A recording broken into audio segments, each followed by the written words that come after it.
Hello students, today I am going to discuss about the histology of major salivary glands. The major salivary glands are parotid glands, submandibular glands, sublingual glands. All salivary glands are merocrine, compound tubulo-alveolar in type. As you know, merocrine means the cell remained intact, there is no cytoplasmic loss, only the secretory material is discharged during secretion.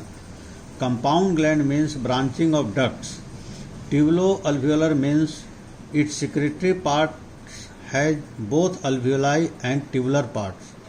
The salivary gland may be pure serous whose secretions are watery, for example parotid glands, pure mucus which secretes mucin, for example posterior lingual glands. It may be mixed, for example submandibular and sublingual glands. Parotid glands features prominent fibrous capsule. Septa pass inside and divides the gland into lobules. Each lobule consists of numerous alveoli. Glandular part and duct system is called parenchyma. Each alveolus is lined by single layer of serous cells.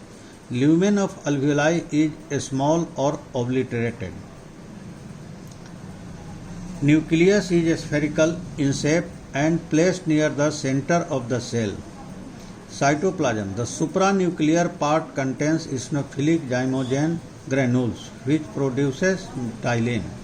Basal part takes a deep basic stain due to rough endoplasmic reticulum.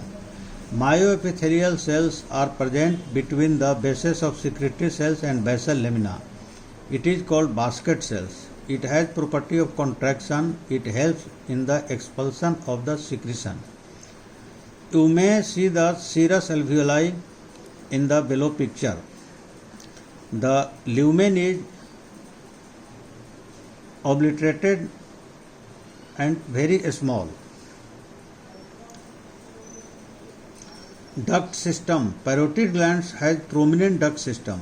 The alveoli open into intercalated ducts lined by flattened or low cuboidal epithelium.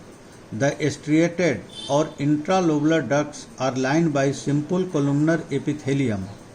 The basal part of these cells show acidophilic striations which is indicative of some secretory activity.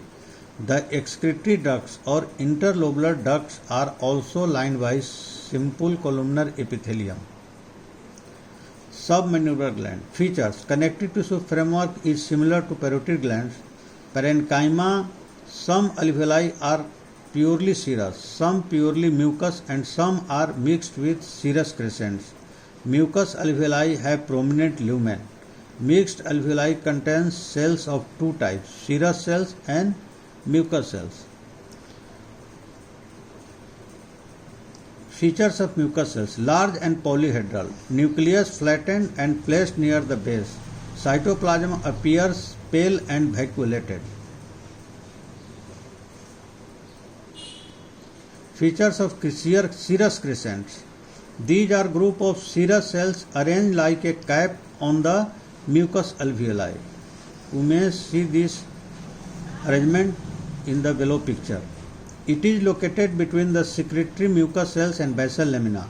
Fine canaliculi pass between mucus cells to the lumen of alveoli. Basket cells are present between gland and basal lamina. Duct system. Intercalated ducts are less developed, rest are similar to parotid gland. Sublingual glands. Mixed salivary glands but majority of alveoli are mucus in type. Some mucus alveoli have serous crescents. Intercalated ducts are absent and striated ducts are very few in number. Thank you.